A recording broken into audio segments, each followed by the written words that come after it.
क्रांती news, आवाज सर्वसामान्यांचा। नाशिक शिक्षकांना BLOची कामे देऊ नयेत। महाराष्ट्र राज्य शिक्षण परिषदेचे जिल्हाधिकाऱ्यांना निवेदन। महाराष्ट्र राज्य शिक्षक परिषदेच्या वतीने शिक्षकांवर BLOची जबाबदारी टाकू नये या मागणीसाठी माननीय जिल्हाधिकाऱ्यांना निवेदन देण्यात आले। यावेळी नाशिक महानगरपालिका क्षेत्रातील प्राथमिक, माध्यमिक व उच्च माध्यमिक विभागातील मोठ्या संख्येने शिक्षक व शिक्षिका उपस्थित होते। या प्रसंगी शिक्षक परिषदेचे नाशिक विभाग कार्यवाह विजय बडे, अध्यक्ष दत्ता वाघेजी पाटील, निलेश ठाकूर, पंकज काळे, राजेंद्र मोहिते,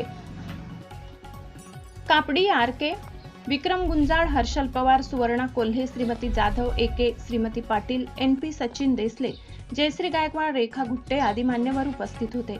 शिक्षकांनी निवेदनात नमूद केले की BLOची कामे देण्यात आल्यामुळे विद्यार्थ्यांच्या शैक्षणिक प्रगतीवर गंभीर परिणाम होत आहे। सध्या वार्षिक परीक्षा, SSC बोर्डाच्या परीक्षा, पेपर तपासणी व विद्यार्थ्यांचे मूल्यमापन यासारखी महत्त्वाची कामे सुरू असून 22 एप्रिल पर्यंत परीक्षा नियोजन आणि 1 मे रोजी निकाल जाहीर करण्याची जबाबदारी शिक्षकांवर आहे। शिवाय विविध प्रशिक्षण, शैक्षणिक माहिती सादर करणे आदी कामांमुळे शिक्षकांवर आधीच मोठा ताण आहे। शासनाच्या 23 ऑगस्ट 2024च्या निर्णयानुसार बालकांचा मोफत व सक्तीचा शिक्षण हक्क अधिनियम 2009च्या कलम 27 अंतर्गत शिक्षकांना फक्त जनगणना, आपत्ती व्यवस्थापन, निवडणुका यासारखी मर्यादित कामे देण्याचा उल्लेख आहे। तरीही इतर अशैक्षणिक कामे शिक्षकांकडून करून घेतली जात असल्याने शिक्षण प्रक्रियेत अडथळे निर्माण होत असल्याचे शिक्षकांनी स्पष्ट केले। यावेळी निवासी उपजिल्हाधिकारी रोहित कुमार राजपूत तसेच तहसीलदार यांच्याकडे निवेदन सादर करण्यात आले। शिक्षकांच्या मागण्यांबाबत शासनाने तातडीने निर्णय घ्यावा अशी अपेक्षा यावेळी व्यक्त करण्यात आली। महाराष्ट्र क्रांती न्यूज साठी प्रतिनिधी राजेंद्र मोहिते, नाशिक।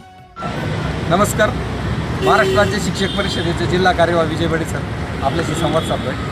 आपल्या नाशिक जिल्ह्यामध्ये, महाराष्ट्रासह नाशिक जिल्ह्यामध्ये खास करून शिक्षकांना अशैक्षणिक कामं लावली जातात। त्यामध्ये विशेष करून BLOचं जे काम आहे हे बऱ्याच दिवस चालणारं काम आहे आणि यामुळे विद्यार्थी आणि शिक्षक यांची नाळ तुटली जाते। विद्यार्थ्यांपासून शिक्षक दूर केले जातात, त्यामुळे त्याचा परिणाम अध्यापनावर आणि साहजिकच विद्यार्थ्यांच्या प्रगतीवर, मूल्यमापनावर होतो आणि समाजमानावर विपरीत परिणाम होऊन विद्यार्थी संख्या कमी होण्यामध्ये याचा सर्वात मोठा हातभार त्या ठिकाणी लागतो। आणि हेच कारण आहे की यामुळे मराठी शाळा किंवा मराठी माध्यमांच्या शाळांची पटसंख्या कमी होते। कारण इतर शाळांमध्ये अशी कोणत्याच प्रकारची व्यवस्था किंवा हे नाही की शिक्षकांना इतक्या दिवस विद्यार्थ्यांपासून दूर ठेवलं जातं। आणि मुळात आपल्याकडे 23 ऑगस्ट 2024चा जो शासन निर्णय आहे शालेय शिक्षण क्रीडा विभागाचा, त्यामध्ये दडदडीत दिलेलं आहे की बालकांचा मोफत व सक्तीचा अधिनियम 2009 कलम 27 अंतर्गत नमूद अनिवार्य कामं कोणती आहे आपल्याला, तर 10 वर्षांची जनगणना, आपत्ती निवारणाचं काम जे आपण कोरोना किंवा या गोष्टीमध्ये त्याकडे पूर परिस्थिती वगैरे करतो, त्यानंतर स्थानिक स्वराज्य, विधिमंडळ, संसद म्हणजे लोकसभा, विधानसभा आणि स्थानिक स्वराज्य संस्था यांच्या निवडणुका, ही 3च कामं आपल्याला अनिवार्य आणि आपण ते करतो। हे BLOचं काम अचानक त्या ठिकाणी मध्ये टाकले।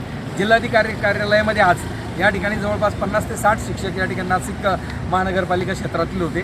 आपण सर्वांनी या ठिकाणी जिल्हाधिकारी कार्यालयामध्ये रजपूत साहेब असतील किंवा अजून भरद्वाज मॅडम असतील, या सर्वांनी या ठिकाणी निवेदन देऊन आपली भूमिका त्या ठिकाणी सांगितलेली आणि BLOची कामं, SRची कामं ही या शिक्षकांना देऊ नये अशी या ठिकाणी तीव्र आणि ठाम अशी मागणी या ठिकाणी केली आहे। शिक्षक आमदारांना सुद्धा याबाबत तुमचं बोलणं झालेलं आहे आणि त्याबाबतचा पुढचा निर्णय तुम्ही कसा घेणार आहात? आत्ताच जस्ट आपले शिक्षक आमदार जे किशोर भाऊ दराडे यांच्यासोबत फोनवर चर्चा झाली, तर दराडे भाऊंनी किशोर भाऊंनी सांगितलं की पुढच्या आठवड्यामध्ये आपण याबाबत सकारात्मक निर्णय घेऊ आणि जे आपले आयुक्त आहे, कलेक्टर आहे यांच्यासोबत या ठिकाणी बैठक लावू। त्यानंतर पदवीधरचे जे आपले आमदार आहे सत्यजित दादा तांबे यांच्यासोबत आता फोनवर चर्चा झाली। त्यांनी सांगितलं की हा राज्यभराचा प्रश्न आहे आणि नाशिक जिल्ह्यामध्ये त्याची तीव्रता जरा जास्त आहे, तर याबाबत त्यांनी सांगितलं की सकारात्मक निर्णय घेऊया आणि आम्ही पण जिल्हाधिकारी कार्यालयामध्ये थोडंसं सुचवलं आहे की यांनी या ठिकाणी जे काही बेरोजगार वगैरे जी मुलं आहेत, तंत्रज्ञ मुलं, यांना ही कामं द्यावी, शिक्षकांना देण्याऐवजी ते मानधन त्यांना द्यावी। एका बाजूला शासन नाही तरी जे शिक्षक आहेत, सेवानिवृत्त शिक्षकांना अध्यापनाचं काम देतच आहेत, मग इतकं BLOचं काम इतकं मोठं नाही आहे किंवा इतकं अवघड नाही, ते त्यांना दिलं तरी चालेल, हा त्यामागचा मार्ग असू शकतो अशी शिक्षक संघटनेकडनं आपण त्या ठिकाणी मागणी केली।